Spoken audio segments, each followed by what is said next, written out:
ओम शांति।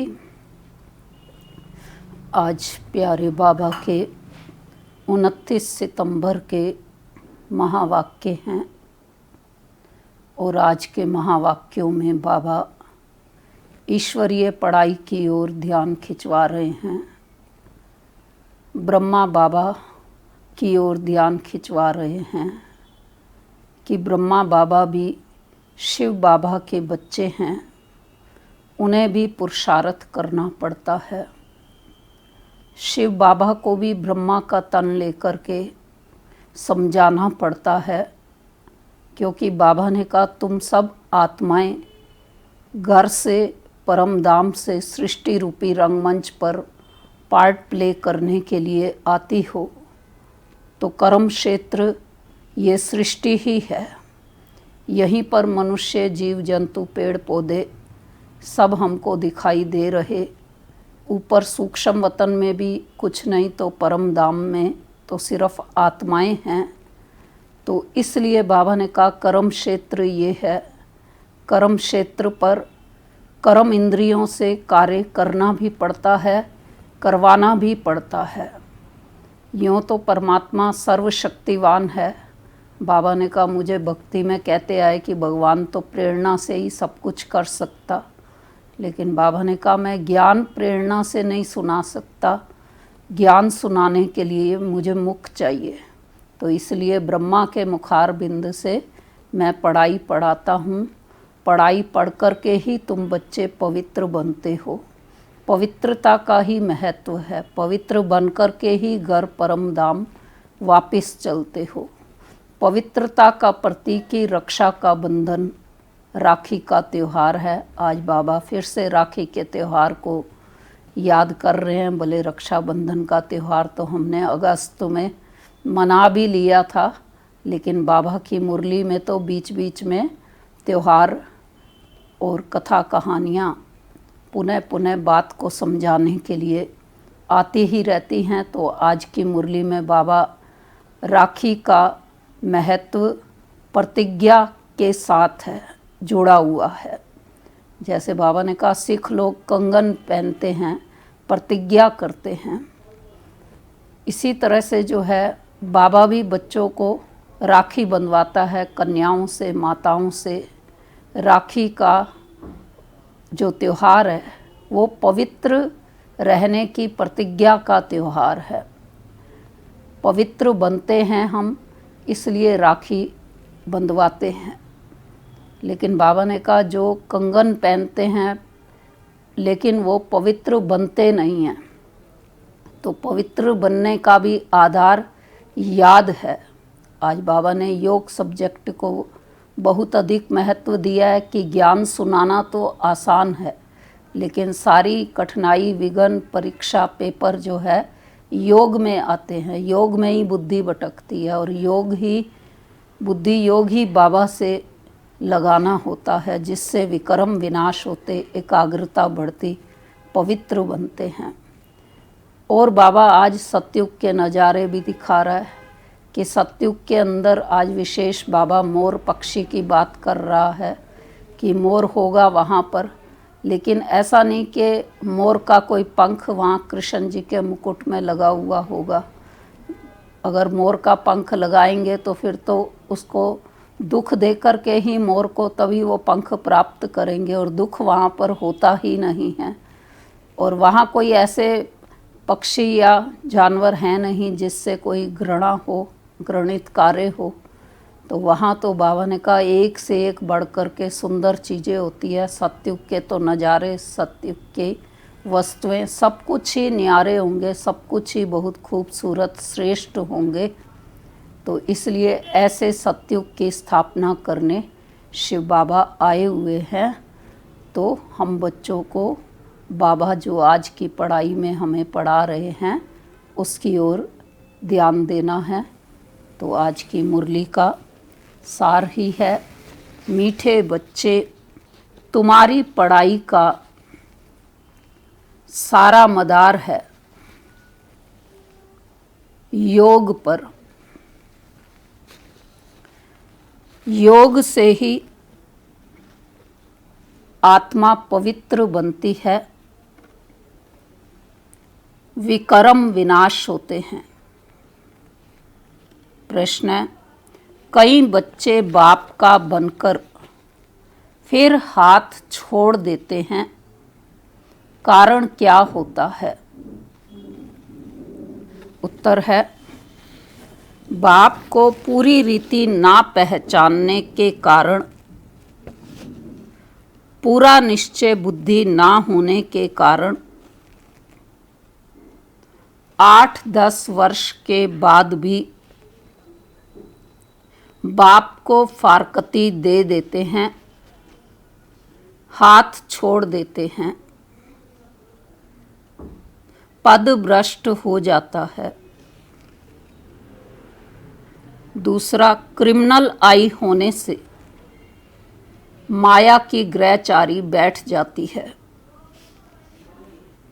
अवस्था नीचे ऊपर होती रहती है, तो भी पढ़ाई तो छूट जाती है।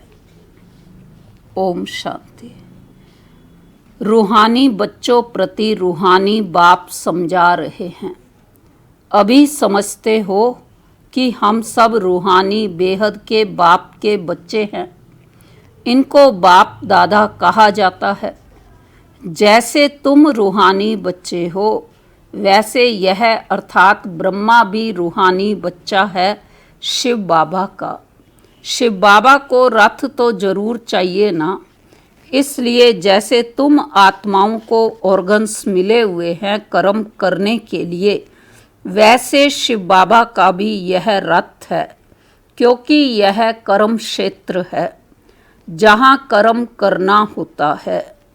वह है घर जहाँ आत्माएं रहती हैं।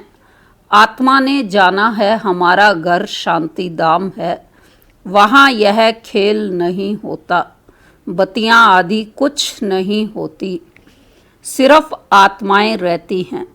यहाँ आती हैं पार्ट बजाने। तुम्हारी बुद्धि में है यह बेहद का ड्रामा है। जो एक्टर्स हैं उनों की एक्ट शुरू से लेकर अंत तक तुम बच्चे नंबरवार पुरुषार्थ अनुसार जानते हो। यहाँ कोई साधु संत आदि नहीं समझाते हैं। यहाँ हम बच्चे बेहद के बाप के पास बैठे हैं। अब हमको वापस जाना है। पवित्र तो जरूर बनना है आत्मा को। ऐसे नहीं कि शरीर भी यहाँ पवित्र बनना है, नहीं। आत्मा पवित्र बनती है। शरीर तो पवित्र तब बने जब 5 तत्व भी सतो प्रधान हों। अब तुम्हारी आत्मा पुरुषार्थ कर पावन बन रही है।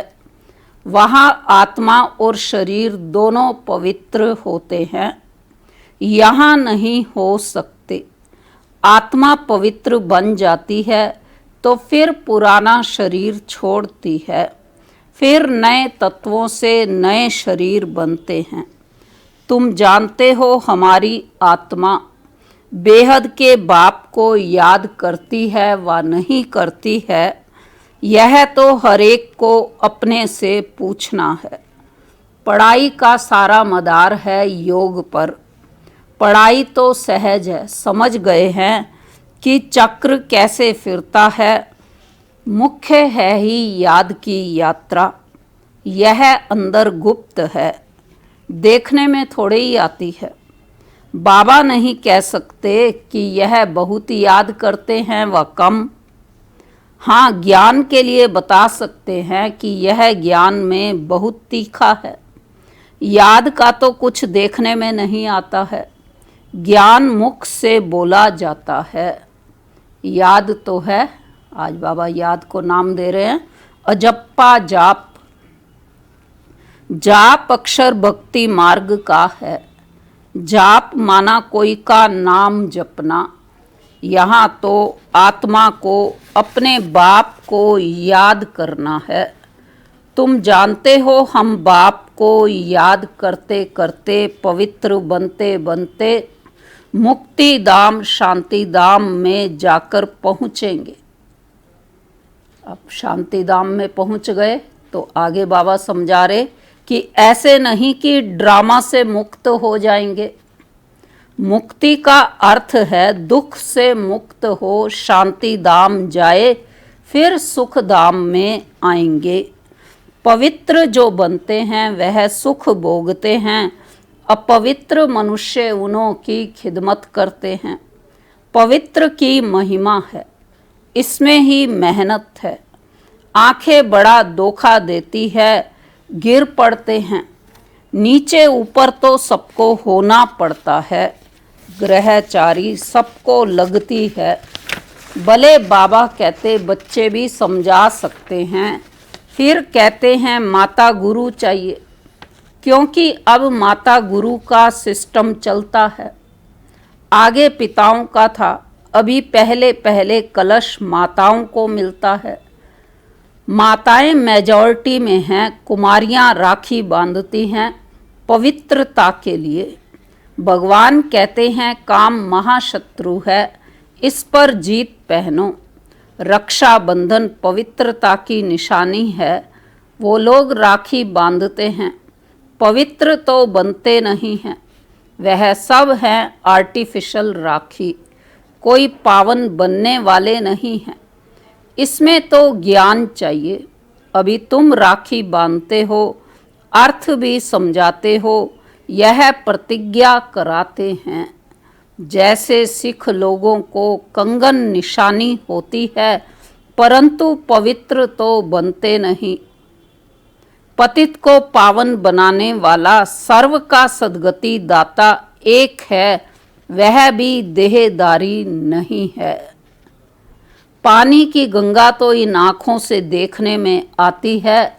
बाप जो सद्गति दाता है, उनको इन आँखों से नहीं देखा जाता। आत्मा को कोई भी देख नहीं सकते कि वह क्या चीज है।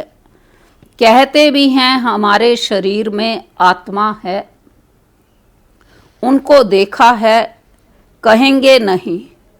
और सब चीज़ें जिसका नाम है वह देखने में जरूर आती हैं। आत्मा का भी नाम तो है। कहते भी हैं ब्रकुटी के बीच चमकता है अजब सितारा। आगे क्या है, जो साइयां नू लगदा है प्यारा, परंतु देखने में नहीं आते हैं। परमात्मा को भी याद करते हैं, देखने में कुछ नहीं आएगा। लक्ष्मी नारायण को देखा जाता है इन आँखों से। लिंग की भले पूजा करते हैं, परंतु वह कोई यथार्थ रीति तो नहीं है ना। देखते हुए भी जानते नहीं हैं कि परमात्मा कौन है, क्या है, यह कोई जान नहीं सकते। आत्मा तो बहुत छोटी बिंदी है, देखने में नहीं आती है। ना आत्मा को ना परमात्मा को देखा जा सकता है। देख नहीं सकते, लेकिन क्या करते हैं, जाना जाता है। कोई विषय को जानना, उसको भी देखना ही कहा जाता है। तो अभी तुम जानते हो हमारा बाबा आया हुआ है इनमें, किसमें, ब्रह्मा तन में। तो इस शरीर की अपनी आत्मा भी है। फिर परम पिता परमात्मा कहते हैं मैं इनके रथ पर विराजमान हूँ, इसलिए बाप दादा कहते हो। अब दादा को तो इन आँखों से देखते हो, बाप को नहीं देखते हो। जानते हो बाबा ज्ञान का सागर है, वह इस शरीर द्वारा हमको ज्ञान सुना रहे हैं। वह ज्ञान का सागर पतित पावन है। निराकार रास्ता कैसे बताएंगे, प्रेरणा से तो कोई काम नहीं होता। भगवान आते हैं यह किसको भी पता नहीं है। शिव जयंती भी मनाते हैं तो जरूर यहाँ आता होगा ना। तुम जानते हो अभी वह हमको पढ़ा रहे हैं। बाबा इसमें आकर पढ़ाते हैं। बाप को पूरी रीति ना पहचानने कारण, निश्चय बुद्धि ना होने कारण 8-10 वर्ष के बाद भी फारकती दे देते हैं। फारकती माना छोड़ देते हैं, बाबा का हाथ साथ छोड़ देते हैं। तो बाबा फिर क्या समझा रहे, माया बिल्कुल ही अंधा बना देती है। बाप का बनकर फिर छोड़ देते हैं तो पद भ्रष्ट हो जाता है। अब तुम बच्चों को बाप का परिचय मिला है तो औरों को भी देना है। ऋषि मुनि आदि सब नेति नेति करते गए। नेति नेति मतलब कि हम नहीं जानते, हम नहीं जानते, ऋषि मुनियों ने कहा। तो आगे तुम भी नहीं जानते थे, अभी तुम कहेंगे कि हाँ हम जानते हैं, तो आस्तिक हो गए।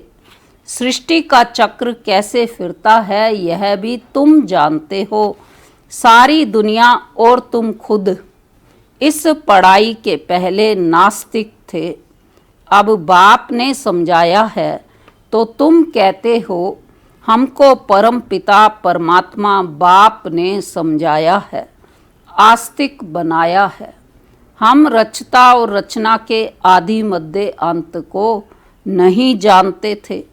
बाप है रचता, बाप ही संगम पर आकर नई दुनिया की स्थापना भी करते हैं और पुरानी दुनिया का विनाश भी करते हैं। पुरानी दुनिया के विनाश के लिए यह महाभारत लड़ाई है, जिसके लिए समझते हैं कि उस समय कृष्ण था। सब क्या समझते कि श्री कृष्ण द्वापर में आए, महाभारत लड़ाई वहाँ लगी थी। लेकिन बाबा क्या समझा रहे कि वर्तमान समय पुरानी दुनिया के विनाश के लिए ही महाभारत लड़ाई है वास्तव में। तो अभी तुम समझते हो कि निराकार बाप था, उनको देखा नहीं जाता है। कृष्ण का तो चित्र है, देखा जाता है, शिव को देख नहीं सकते। कृष्ण तो है सत्युग का प्रिंस, वही फीचर्स फिर हो ना सके। कृष्ण भी कब कैसे आया यह भी कोई नहीं जानते हैं। कृष्ण को कंस की जेल में दिखाते हैं। कंस सत्युग में था क्या, यह हो कैसे सकता। कंस असुर को कहा जाता है। इस समय सारी आसुरी संप्रदाय है ना, एक दो को मारते काटते रहते हैं। दैवी दुनिया थी यह भूल गए हैं। ईश्वरीय दैवी दुनिया ईश्वर ने स्थापन की, यह भी तुम्हारी बुद्धि में है, नंबरवार पुरुषार्थ अनुसार। अभी तुम हो ईश्वरीय परिवार, फिर वहाँ होंगे दैवी परिवार। इस समय ईश्वर तुमको लायक बना रहे हैं स्वर्ग का देवी देवता बनाने। बाप पढ़ा रहे हैं। इस संगम युग को कोई भी नहीं जानते। कोई भी शास्त्र में इस पुरुषोत्तम युग की बात नहीं है। पुरुषोत्तम युग अर्थात जहाँ पुरुषोत्तम बनना होता है। सतयुग को कहेंगे पुरुषोत्तम युग। इस समय तो मनुष्य पुरुषोत्तम नहीं है। अभी पुरुषोत्तम मास भी चल रहा है ना, जिसमें भक्ति मार्ग में कितना भगत जन दान पुण्य करना, गंगा स्नान करना, पूजा पाठ करना, रामायण पढ़ना, गीता पढ़ना, तो कितना ज़्यादा भक्ति करते हैं पुरुषोत्तम मास में पुण्य कमाने के लिए। लेकिन संगम युग तो सारा ही पुरुषोत्तम संगम युग चल रहा, पुण्य जमा करने का युग चल रहा। तो इस समय तो मनुष्य पुरुषोत्तम नहीं है, तो कौन सी कैटेगरी में है मनुष्य? इनको तो कनिष्ठ तमो प्रधान कहेंगे। यह सब बातें सिवाय तुम ब्राह्मणों के और कोई नहीं समझ सकते। बाप कहते हैं यह है आसुरी भ्रष्टाचारी दुनिया। सतयुग में ऐसा कोई वातावरण नहीं होता। वह थी श्रेष्ठाचारी दुनिया, उन्हों के चित्र हैं। बरोबर यह श्रेष्ठाचारी दुनिया के मालिक थे। भारत के राजाएं होकर गए हैं जो पूजे जाते हैं। पूज्य पवित्र थे जो ही फिर पुजारी बने। पुजारी भक्ति मार्ग को और पूज्य ज्ञान मार्ग को कहा जाता है। पूज्य सो पुजारी, पुजारी फिर पूज्य कैसे बनते हैं यह भी तुम जानते हो कि इस दुनिया में पूज्य एक भी हो ना सके।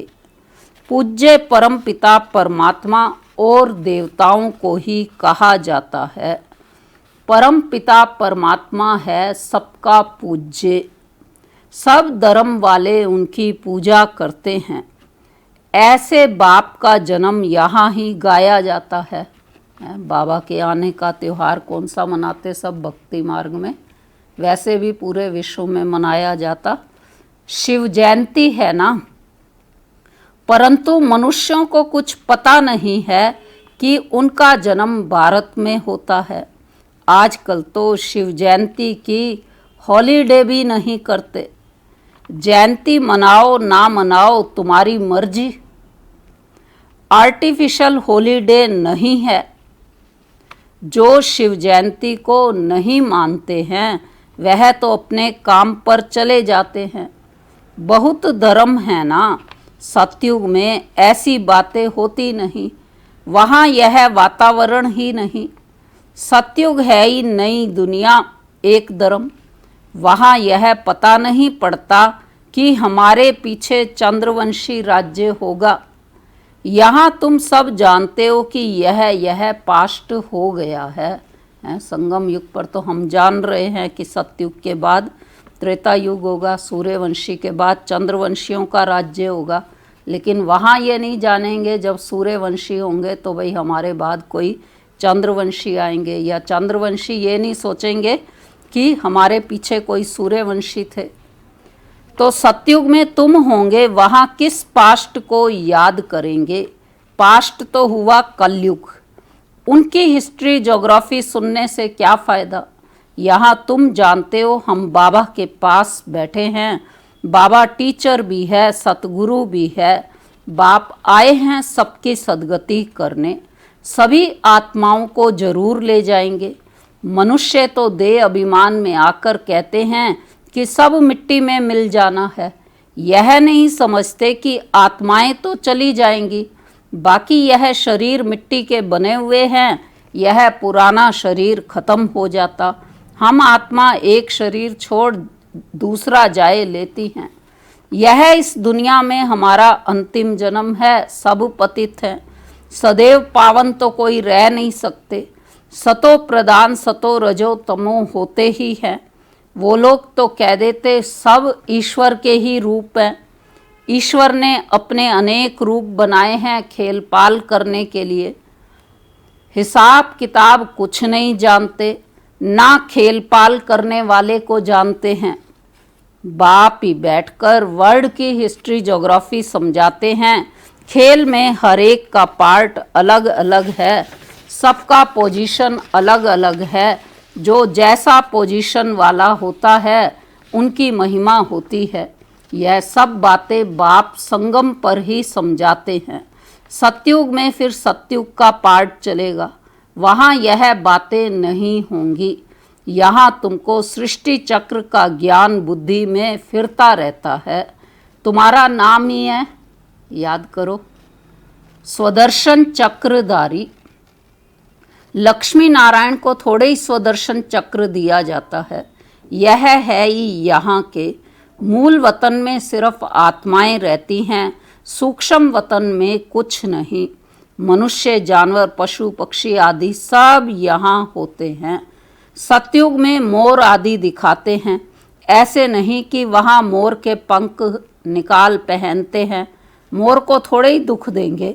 ऐसे भी नहीं कि मोर का गिरा हुआ पंख ताज में लगाएंगे, नहीं, ताज में भी झूठी निशानी दे दी है। वहाँ सब खूबसूरत चीज़ें होती हैं, गंदी कोई चीज़ का नाम निशान नहीं। ऐसी कोई चीज़ नहीं होती जिसको देखकर घृणा आए। यहाँ तो घृणा आती है ना। वहाँ जानवरों को भी दुख नहीं होता। सतयुग कितना फर्स्ट क्लास होगा। नाम ही है स्वर्ग हेवन, नई दुनिया। यहाँ तो पुरानी दुनिया में देखो बरसात के कारण मकान गिरते रहते हैं, मनुष्य मर जाते हैं। अर्थक्वेक होगी, सब दबकर मर जाएंगे। सतयुग में बहुत थोड़े होंगे, फिर बाद में वृद्धि को पाते रहेंगे। पहले सूर्यवंशी होंगे, जब दुनिया 25% पुरानी होगी तो पीछे चंद्रवंशी होंगे। सतयुग 1250 वर्ष है, वह है 100% नई दुनिया जहाँ देवी देवता राज्य करते हैं। तुम्हारे में भी बहुत इन बातों को भूल जाते हैं। राजधानी तो स्थापन होनी ही है, हार्ट फेल नहीं होना है, पुरुषार्थ की बात है। बाप सब बच्चों से एक समान तदबीर अर्थात पुरुषार्थ कराते हैं। तुम अपने लिए विश्व पर स्वर्ग की बादशाही स्थापन करते हो। अपने को देखना है कि हम क्या बनेंगे। अच्छा मीठे मीठे सिक्के लदे बच्चों प्रति माता पिता बाप दादा का याद प्यार और गुड मॉर्निंग। रूहानी बाप की रूहानी बच्चों को नमस्ते। हम रूहानी बच्चों की रूहानी बाप दादा को नमस्ते। धारणा के लिए तो आज की मुरली की धारणा की मुख्य पॉइंट है। पहली है, इस पुरुषोत्तम युग में स्वर्ग के देवी देवता बनने की पढ़ाई पढ़कर स्वयं को लायक बनाना है। पुरुषार्थ में हार्ट फेल अर्थात दिल शिकस्त नहीं होना है। दूसरा, इस बेहद के खेल में हर एक्टर का पार्ट और पोजीशन अलग अलग है। जैसी जिसकी पोजीशन वैसा उसे मान मिलता है। यह सब राज समझ वर्ल्ड की हिस्ट्री ज्योग्राफी का सिमरण कर स्वदर्शन चक्रधारी बनना है। वरदान है आज का, श्रीमत से मनमत और जनमत की मिलावट को समाप्त करने वाले सच्चे स्व कल्याणी भव। स्लोगन है, सदा हर्षित वही रह सकते हैं जो कहीं भी आकर्षित नहीं होते हैं। स्पष्टीकरण है वरदान का, बाप ने बच्चों को सभी खजाने स्व कल्याण और विश्व कल्याण के प्रति दिए हैं, लेकिन उन्हें व्यर्थ तरफ लगाना, अकल्याण के कार्य में लगाना, श्रीमत में मनमत और जनमत की मिलावट करना, यह अमानत में ख़यानत है। अब इस ख़यानत और मिलावट को समाप्त कर रूहानियत और रहम को धारण करो। अपने ऊपर और सर्व के ऊपर रहम कर स्व कल्याणी बनो। स्व को देखो, बाप को देखो, औरों को नहीं देखो। स्लोगन है, सदा हर्षित वह रह सकते हैं जो कहीं भी आकर्षित नहीं होते हैं। अच्छा, ओम शांति।